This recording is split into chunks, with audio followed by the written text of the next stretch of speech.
우리가 불렀던 찬양의 내용처럼 12해 동안 출혈증을 앓던 여인이 예수님의 옷자락을 만져서 치유된 사건을 우리는 알고 있습니다. 장기간 12년간의 질병으로 여인의 육신은 피폐할 대로 피폐해졌고, 또한 치료비 때문에 가사는 모두가 소진되어 버렸고, 또 당시 사람들은 이 출혈증을 죄의 결과라고 이야기했기 때문에 이 여인을 부정한 여자로 취급을 했고, 더 나아가서 종교인들은 죄인이라고 낙인을 찍었습니다. 이 질병 때문에 삶도 무너졌고 자존감도 무너지고 삶의 의미조차도 다 무너져 버린 이 여인은 마지막 희망으로 예수의 옷자락이라도 붙잡자, 그렇게 예수님의 옷을 만졌고 그 출혈의 근원이 치유되는 놀라운 은혜를 경험합니다. 그것뿐이 아니죠. 예수님이 그 여인을 찾아내셔서 내 믿음이 너를 구원했다라고 선포합니다. 영적인 치료까지도 하신 거예요. 저는 세상 어느 누구로부터도 받을 수 없는 이 치유의 은혜를 받았던 여인의 이 아픔, 그리고 이 여인이 받은 은혜, 저는 100% 이해합니다. 그리고 동감합니다. 왜냐하면 제가 예수 그리스도를 만난 이후에 일어났던 일이 이와 비슷한 일들이었기 때문입니다. 저희 아버님이 사업을 하시다가 실패하셔서 파산이 되셨어요.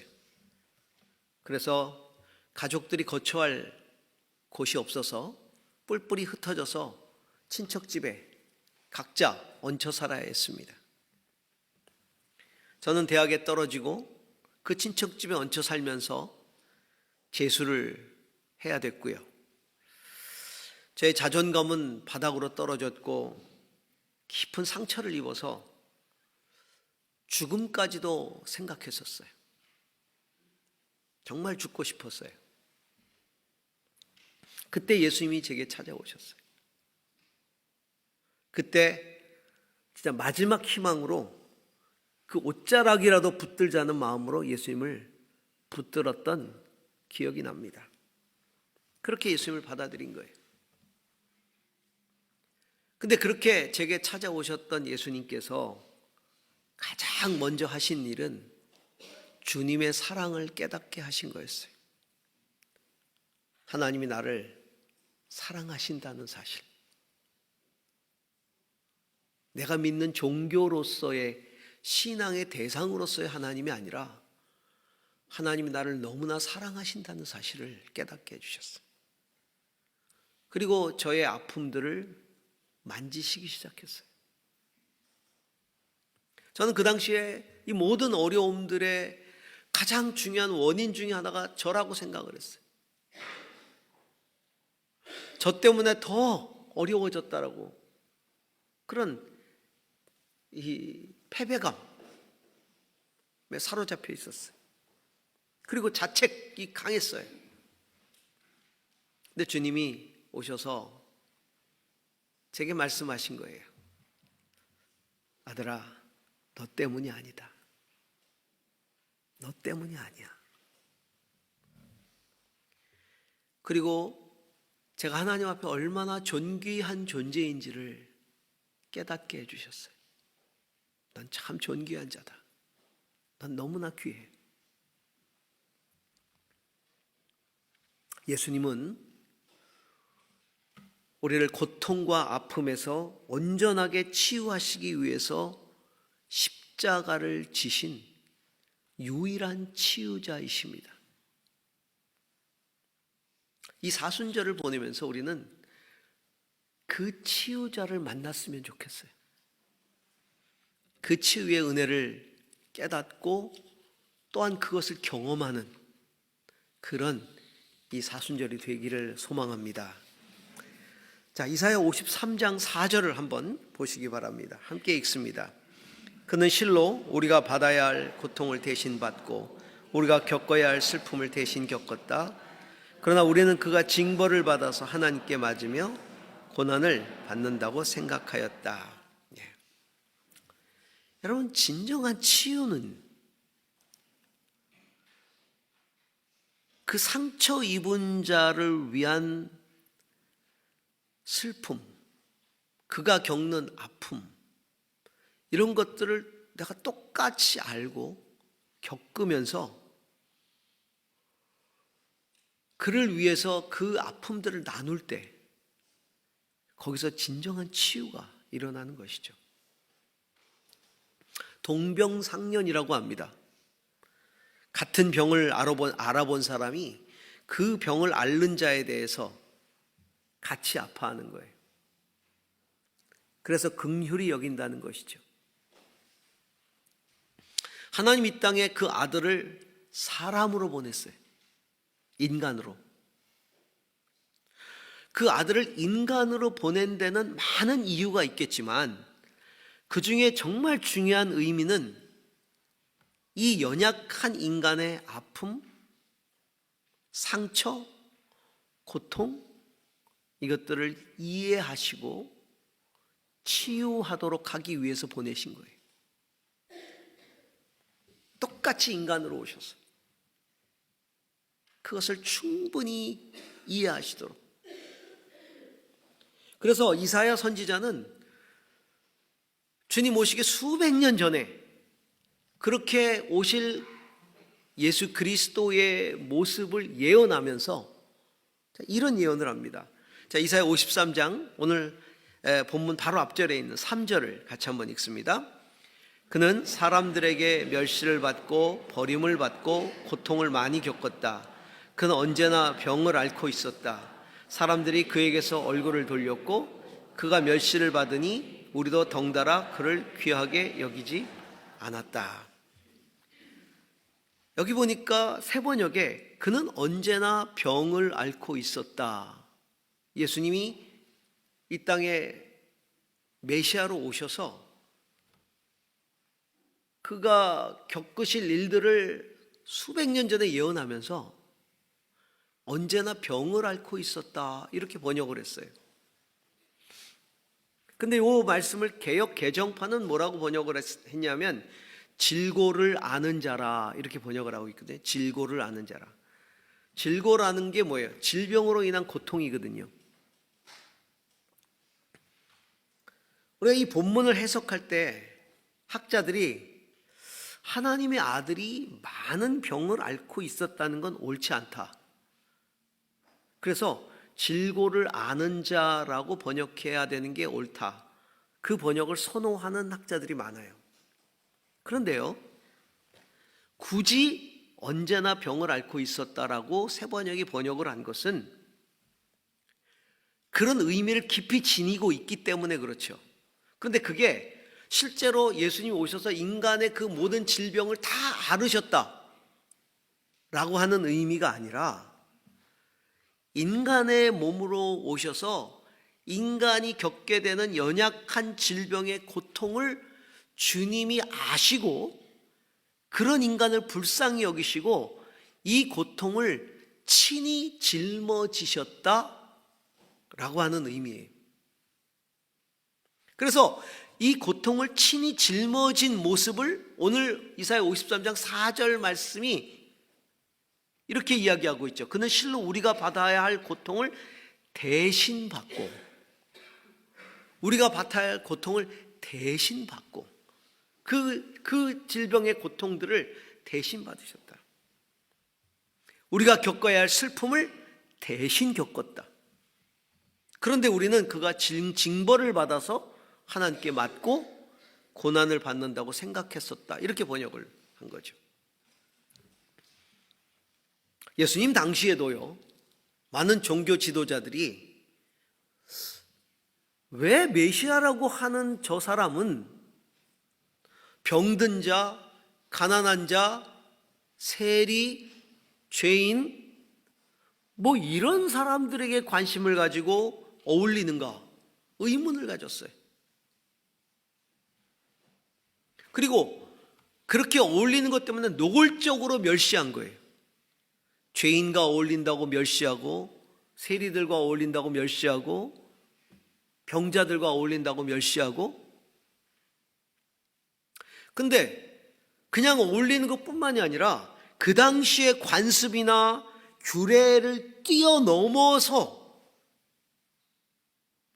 과할 정도로 아프고 눌린 묶인 사람들을, 그런 사람들을 지나치게 배려하는 거예요.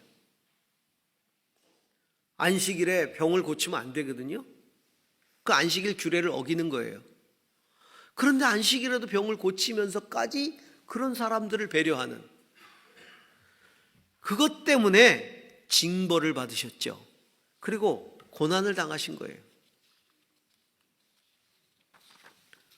근데 우리가 깨달아야 할 사실은 예수님이 우발적으로 그런 행동을 하신 게 아니라는 거예요. 감정적으로 그런 행동을 하신 게 아니라는 거예요. 이미 하나님께서 그 아들에게 그렇게 하라고 계획하셨고, 그래서 그렇게 보내시고 그 아버지의 뜻대로 하신 거라는 거예요. 다 계획된 일이었다는 거예요. 하나님이 그렇게 시킨 거라는 거죠. 자, 이사야 61장 1절에서 2절을 보시기 바랍니다. 주님께서 나에게 기름을 부으시니 주 하나님의 영이 나에게 임하셨다. 주님께서 나를 보내셔서 가난한 사람들에게 기쁜 소식을 전하고, 상한 마음을 싸매어주고, 포로에게 자유를 선포하고, 갇힌 사람에게 석방을 선언하고, 주님의 은혜의 해와 우리 하나님의 보복의 날을 선언하고, 모든 슬퍼하는 사람들을 위로하게 하셨다. 주님이 그렇게 계획하셨다는 거예요. 나를 보내셔서, 예수님은 하나님의 아들을 이 땅에 보내셔서 가난한 자들에게 기쁜 소식을 전하고, 상한 마음을 싸매주고, 포로된 자에게는 자유를 주고, 갇힌 사람에게는 석방을 선언하고, 슬픈 사람들을 위로하고, 은혜의 해를 선포하고. 하나님의 계획이었다. 그래서 예수님은 그 하나님의 뜻, 하나님의 마음을 가슴에 품고 사셨어요. 자, 사람들이 막 예수님을 밀치고 당기고 하면서 지금 막 걸어가고 있는 거예요. 회당장 야이로의 딸을 고치시기 위해서 죽어간다. 그래서 이제 그 집으로 가시는 거예요. 막 가시는데 뭐 사람들이 막 구름대같이 몰렸어요. 그래서 뭐 밀기도 하고 붙잡기도 하고 막 그러면서 가는 거죠. 그런데 그 많은 사람 중에 한 여인이 옷자락에 손을 댄 거예요. 예수님을 만졌던 수많은 사람들. 근데 예수님이 누가 내 몸에 손을 댔냐고 이야기하십니다. 그래서 제자들이, 주님, 이렇게 많은 사람들이 밀치고 당기고 하는데 어떻게 그런 질문을 하십니까? 그때 예수님이 뭐라 그래요? 아니다, 내 능력이 여기서 나갔다. 무슨 얘기입니까? 예수님은 치유받아야 할 영혼들에 대해서 본능적인 관심을 가지고 계신다는 거예요. 그리고 본능적으로 반응하신다는 거예요. 예수님의 삶 자체가, 그의 모든 존재 자체가 치유받아야 할 영혼들에 대한 본능적인 관심이 있는 거예요. 그리고 그렇게 반응하시는 거예요, 예수님.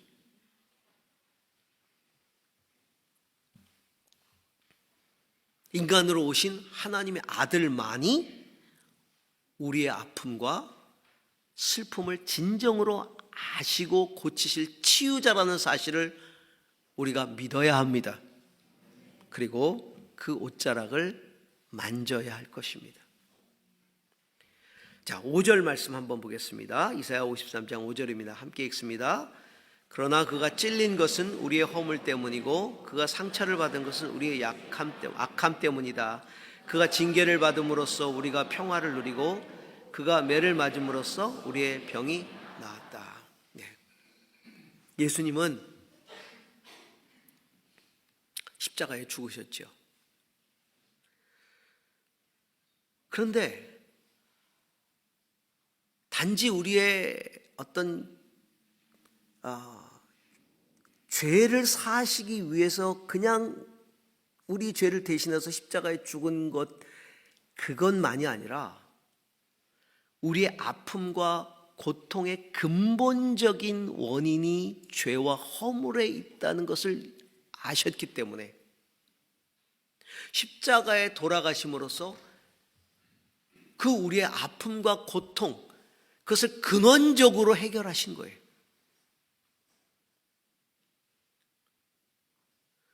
그가 찔린 것은 허물 때문이고 상처받은 것은 악함 때문이다. 예수님은 우리의 허물과 악함 때문에, 죄 때문에 찔리고 상처받았다. 그런데 그렇게 주님이 징계를 받으심으로써 우리가 평강을 누리고 그분이 채찍에 맞음으로써 우리의 병이 나았다 라고 말씀하고 있는 거죠. 예수님이 가시관을 쓰시고 찔리시고 또 창에 찔리시고 채찍에 맞고 극심한 고난을 당한 것은 우리의 정신적이고 육체적인 질병을 고치기 위함이면서 또한 이것들의 근본적인 원인이 죄와 허물 때문이라는 사실을 아시기 때문에 그냥 단순히 십자가에 딱 죽으신 것이 아니라 이 고통을 겪으셨다는 거예요. 찢기는 고통을 겪으셨다는 거예요. 이 죄와 허물이라는 고통의 근원에서 우리를 건지시기 위해서 십자가에 죽으셨지만 단순하게 돌아가시지 않고 채찍에 맞고 창에 찔리고 모욕과 조롱의 고통스러운 징계를 당하신 것은 본인이 그것을 친히 다 겪으시면서 그것까지도 치유하시기 위해서 겪으셨다는 사실이에요. 우리 죄 문제만 해결하신 게 아니에요. 우리 인생의 아픔, 고통, 이것들을 몸소 겪으신 것이죠. 근본적인 죄 문제만이 아니라 죄가 가져온 아픔까지도 당신의 몸에 참혹한 상처로 대신 지신 거예요. 십자가만 지신 게 아니라 우리의 아픔도 대신 지셨다는 것이죠. 우리의 짐을 대신 지시는 주시오라고 말하는데 그 짐에는, 주님이 지셨던 짐에는 우리의 그 질병으로 인한 고통, 그것까지도 대신 지신 거예요. 그래서 채찍에 맞음으로 우리가 나음을 입었다 라고 말씀하고 있는 것이죠. 우리는 그 예수님의 찢겨진 상처를 성흔이라고 얘기합니다. 성흔. 거룩한 상처란 뜻이죠. 예수님에게 난 상처이기 때문에 성흔이라고 말하지만 그러나 사실은 그것은 우리를 치유하시기 위한 처절한 고통인 거예요. 처절한 고통.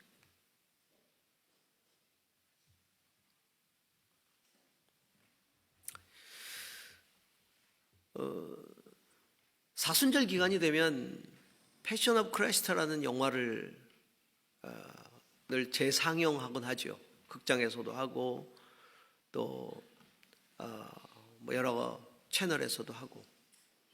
저는 2번을 봤는데 2번 다 너무 몸서리 쳐가지고 너무 힘들게 봤어요. 예수님의 생애를 만든 영화 중에서 제일 잔인했던 것 같아요. 근데 그 장면 중에 예수님이 채찍에 맞는 장면이 있는데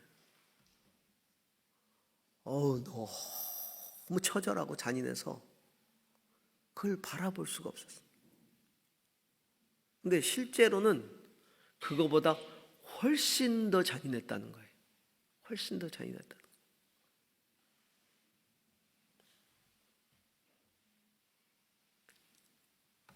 그렇게 찢기신 것이 우리의 아픈 상처를 대신 지신 것이다. 저가 채찍에 맞음으로 우리가 나을 수 있도록 하기 위해서. 우리는 온전한 치유를 얻기 위해 죄와 허물 가운데 우리를 건지신 주님의 십자가를 당연히 믿어야 합니다. 그런데 그것뿐만 아니라 그 주님의 성은 찢겨진 상처를 통해 흐르는 그 치유의 보혈로 내 마음과 내 몸을 씻어야 한다는 것이죠. 그러려면 우리의 아픔을 내어드려야 돼요. 주님 앞에 내어드려야 돼요. 내 상처를 내어드려야 돼요.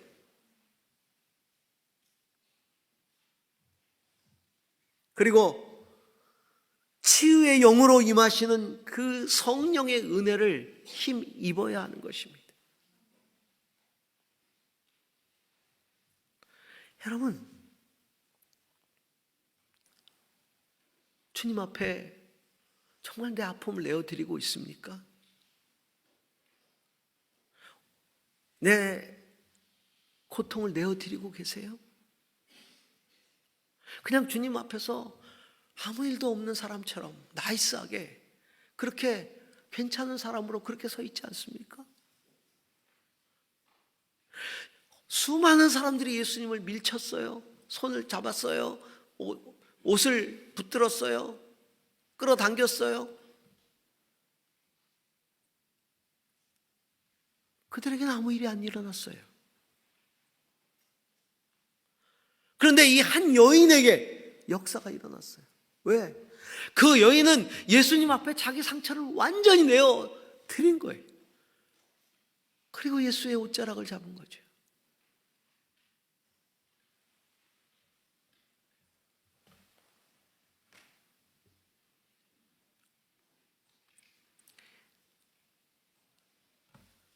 우리 갓난아이 손주를 보니까요, 아프잖아요. 아픈 걸 가져와서 계속 보여주고, 다 낫는데도 아프다 그러고.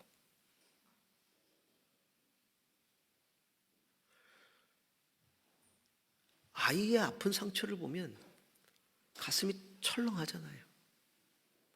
근데 와서 아픈 신용을 해봐요. 막 아프고 죽을 것 같고 막 얼굴 찡그리고 막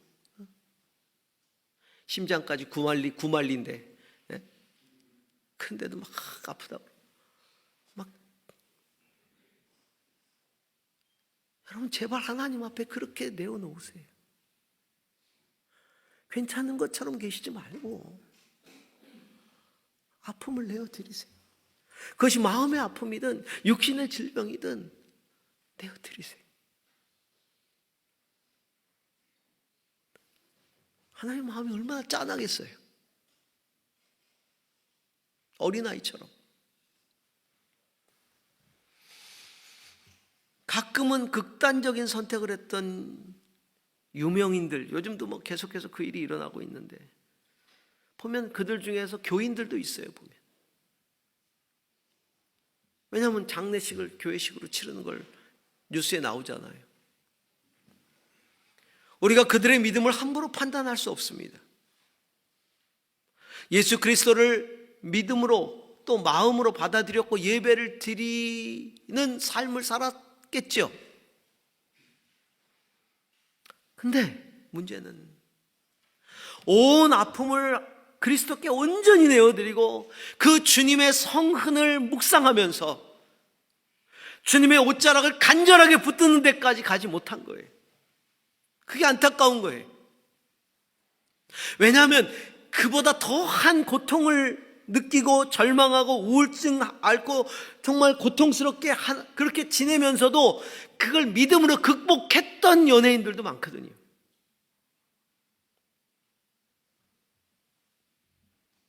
여러분, 처절하게 우리의 죄와 허물을 주님 앞에 고백하고 죄사함의 은총을 경험할 뿐 아니라 내 아픔, 내 고통, 내 슬픔, 내 상처 다 주님 앞에 내려드리고, 그리고 주님의 옷자락을 만져야 돼요. 주님, 저 아파요. 주님, 저 힘들어요. 주님, 저 죽을 것 같아요.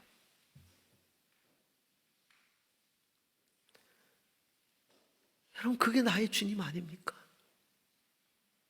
주님은 그러려고 나에게 오시지 않았습니까? 나를 고쳐주시기 위해서. 여러분, 그냥 밀치고 땡기고 하지 마세요. 주님이 무슨 일 하나 보자 그러면서 따라가지 마세요. 가서 고백하고 만지세요. 주님의 역사가 일어납니다.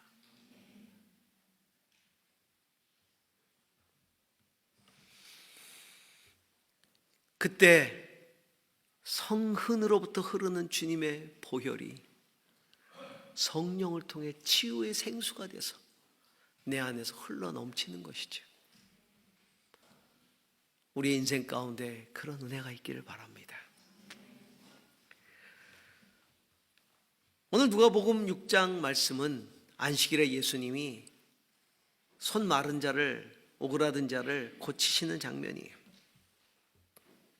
우리는 이 장면을 통해 치유가 종교로부터 시작되는 게 아니라 고통당하는 자를 향한 긍휼의 마음, 주님의 긍휼의 마음으로부터 시작된다는 것을 알 수 있어요. 안식일에 회당에서 가르치십니다. 손이 오그라든 자가 예수님 앞에 있었어요. 종교 지도자들은 저 예수라는 자가 안식일에도 병을 고침으로써 안식일을 범한다, 종교적인 규례를 범하고 있다라는 소식을 들었어요. 그리고 그 책을 잡을 징계할 거리를 찾고 있는 것이죠. 근데 마침 손 오그라든 자가 그 앞에 앉아 있는 거예요. 그래, 예수라는 자가 그를 고치나 안 고치나 안식일에 한번 보자.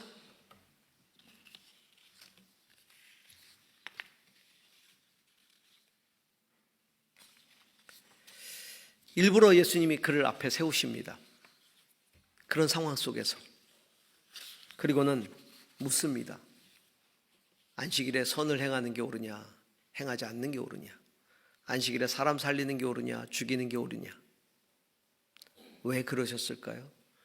안식일의 참된 가치, 본질을 깨닫게 하기 위해서죠. 그리고는 그를 고치십니다. 그 모습을 보면서 종교 지도자들은 예수를 고발할 명분을 찾기 시작합니다.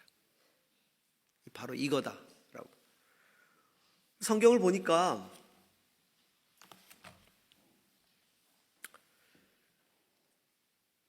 그의 손이 곧 회복되었다라고 이야기를 하고, 그 다음 절의 첫 구절이 뭐냐면 그들은 화가 잔뜩 나서 이렇게 돼 있어요.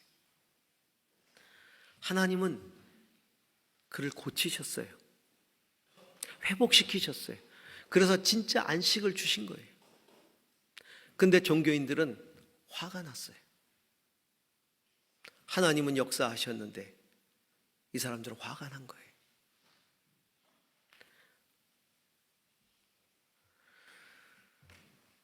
그들은 사람 살리는 하나님의 종이 아니라 그들이 믿는 종교의 교리에 충성스러운 종이죠.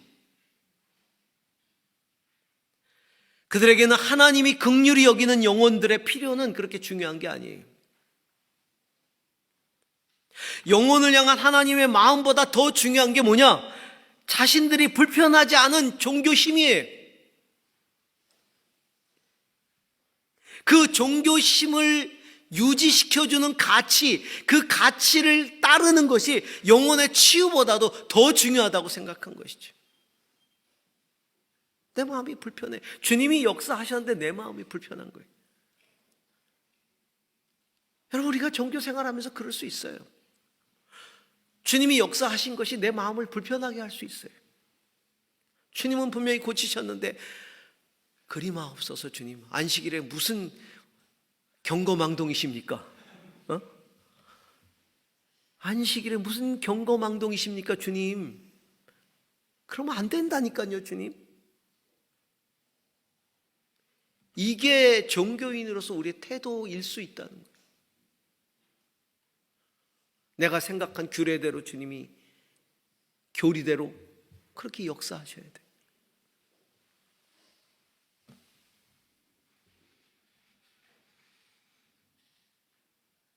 그러니까 그들에게는 치유의 역사가 안 일어나는 거예요.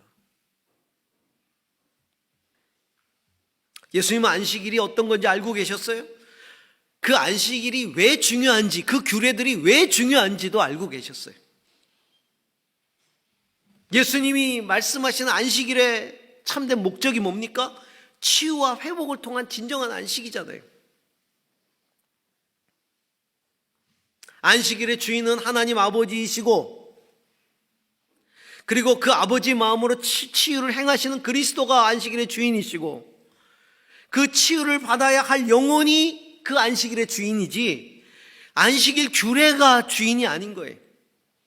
그 규례로 정죄하는 종교인들의 종교심이 그 안식일의 주인이 아닌 거죠.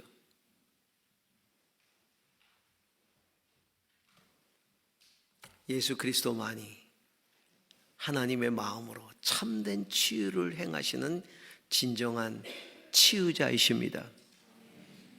그래서 상처 입은 치유자라고 말씀하는 거예요. 예수님을 상처 입은 치유자.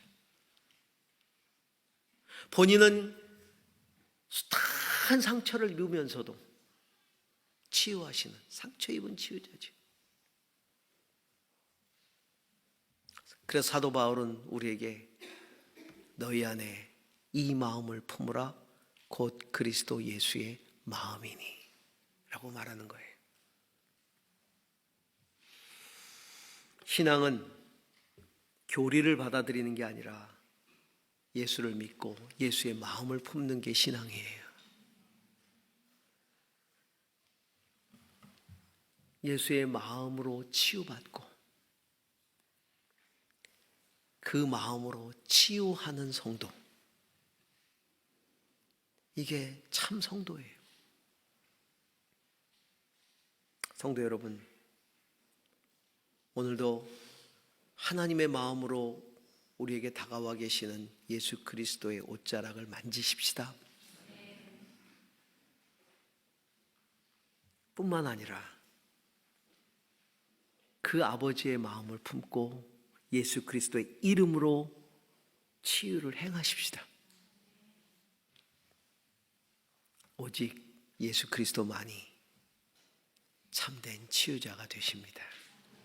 기도하겠습니다.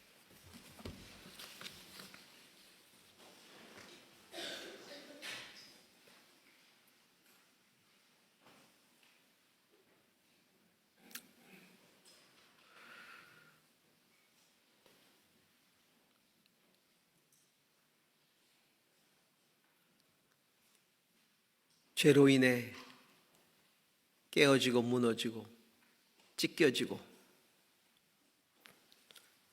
상처 입고 아파하는 우리들을 위해서 십자가에 죽으신 주님, 채찍을 맞으시고 가시관을 쓰시고 창에 찔리시고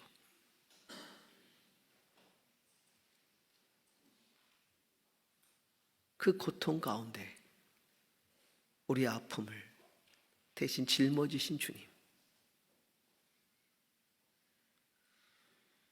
오늘도 아버지의 마음으로